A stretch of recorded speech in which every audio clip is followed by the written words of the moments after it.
Salut à toi, je suis Félix, bienvenue sur la chaîne Agroécologie. Je vais vous parler de blé ancien sous couvert de légumineuses pérennes. Le mieux c'est de l'implanter dans un colza. Donc à la récolte de notre colza, on broie les cannes et on se retrouve avec notre légumineuse bien en place avec une très bonne gestion des adventices. Il faut laisser la luzerne monter, comme ça elle couvre bien toutes les graminées en plein été. Ensuite on peut soit la faucher, soit la packager, il y a plein de solutions. Ensuite on arrive au mois d'octobre. On va semer avec un semoir en semi-direct. Donc là on voit dans la trémie frontale le grain de blé, donc un mélange de variétés anciennes d'une dizaine de variétés. Et dans le semoir de l'engrais organique. Ensuite avec un couvert qui est très homogène et très propre. Donc on retrouve vraiment que notre légumineuse pérenne, trèfle, violet et luzerne. Et donc on va pouvoir commencer notre semis, aller positionner nos graines sous cette végétation.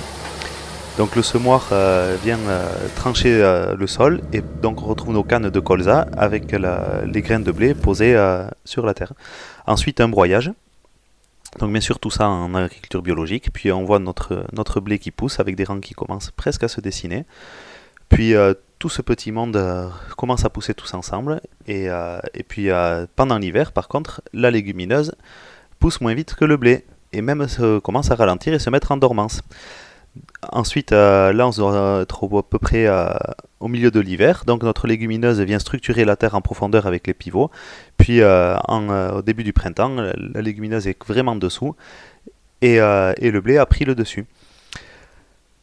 Notre blé continue à pousser, et donc on a cette association qui fonctionne parfaitement avec la luzerne qui nourrit un petit peu le blé. Donc là, avec les 10 unités d'azote localisées au semis, on a un blé qui commence à faire de très beaux épis et à monter. Donc là on est au début épiaisant et ça commence à être très intéressant.